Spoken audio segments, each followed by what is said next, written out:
एक समय की बात है। सभी ग्रहों में सर्वश्रेष्ठता को लेकर विवाद हो गया। वे सभी ग्रह सूर्य, चंद्र, मंगल, बुध, गुरु, शुक्र, शनि, राहु और केतु इंद्रदेव के पास गए। वे भी निर्णय करने में असमर्थ थे, तो उन्होंने सभी ग्रहों को पृथ्वी पर राजा विक्रमादित्य के पास भेज दिया, क्योंकि राजा विक्रमादित्य एक न्यायप्रिय राजा थे। सभी ग्रह राजा विक्रमादित्य के पास पहुंचे और अपने विवाद के बारे में उन्हें बताया। राजा विक्रमादित्य ने सोच विचार के बाद 9 वस्तुओं स्वर्ण, रजत, कांस्य, पीतल, सीसा, रांगा, जस्ता, अकबर, अभ्रक और लोहों से सिंहासन बनवाया और उन्होंने क्रम से उन सिंहासनों को रख दिया और उन पर सभी ग्रहों से बैठने के लिए कहा। साथ ही राजा ने यह भी कहा कि जो सबसे बाद में बैठेगा वह सबसे छोटा ग्रह होगा। लोहे का सिंहासन सबसे अंत में था, जिस वजह से शनिदेव सबसे अंत में बैठे। इसी कारण वे नाराज हो गए और उन्होंने राजा विक्रमादित्य से कहा कि तुमने जानबूझकर ऐसा किया है। तुम जानते नहीं हो कि शनि की दशा आती है तो 2.5 से 7 साल तक होती है। शनि की दशा आने से बड़े से बड़ा व्यक्ति भी विनाशकारी हो जाता है, उसका भी विनाश हो जाता है।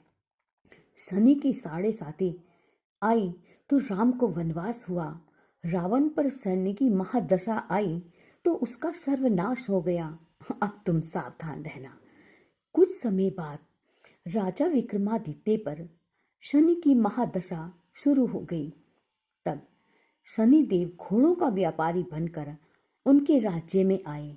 राजा विक्रमादित्य को जब पता चला कि एक सौदागर अच्छे घोड़े लेकर आया है, तो उन्होंने उनको खरीदने का आदेश दिया। एक दिन राजा विक्रमादित्य उनमें से एक घोड़े पर बैठे तो वो उनको लेकर दूर जंगल में भाग गया और खुद कहीं गायब हो गया। अब राजा विक्रमादित्य का बुरा वक्त शुरू हो गया था। भूख प्यास से तड़प रहे थे। तभी एक ग्वाले ने उन्हें पानी पिलाया तो राजा ने उसे अपनी अंगूठी दे दी। फिर नगर की ओर चल दिए। एक सेठ के यहाँ जाकर पानी पिया। अपना नाम उज्जैन का विका बताया। सेठ विका को लेकर घर आ गया, किंतु शनिदेव की महादशा यहाँ भी अपना कुप्रभाव कर गई। वहां उसने देखा कि एक खूंटी पर हार टंगा है और खूंटी उसे निगल रही है। देखते ही देखते हार गायब हो गया। हार चुराने के आरोप में सेठ ने विका को कोतवाल से पकड़वा दिया। वहां के राजा ने विका के हाथ पैर कटवा दिया और नगर के बाहर छोड़ने का आदेश दिया। जहां से एक तेली गुजर रहा था, विका को देखकर उसे उस पर दया आ गई और उस तेली ने विका को बैलगाड़ी में बैठाकर आगे चल दिया। उस समय शनि की महादशा समाप्त हो गई। विका वर्षा ऋतु में मल्हार गा रहा था। उस राज्य की राजकुमारी मनभावनी ने विका की आवाज सुनी तो वो मंत्रमुग्ध हो गई और उससे विवाह करने की जिद कर बैठी। हार कर राजा ने अपनी बेटी का विवाह विका से कर दिया। एक रात शनिदेव ने विका को स्वप्न में दर्शन दिया और कहा कि तुमने मुझे छोटा कहने का परिणाम तो देख लिया।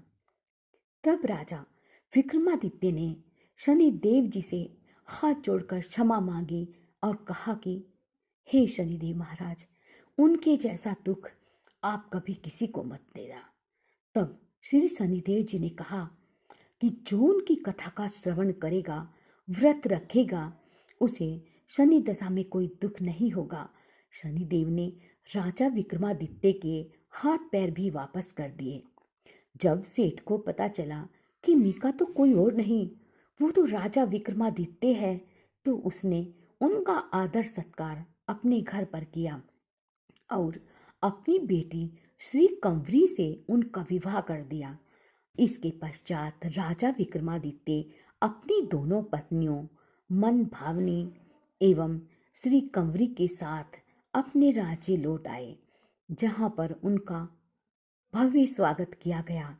राजा विक्रमादित्य ने कहा कि उन्होंने शनिदेव को छोटा बताया था, जिसके परिणाम स्वरूप उन्होंने इतना दुख और कष्ट झेला, लेकिन लेकिन वे तो सर्वश्रेष्ठ हैं। तब से राजा विक्रमादित्य के राज्य में शनिदेव की पूजा और कथा रोज होने लगी।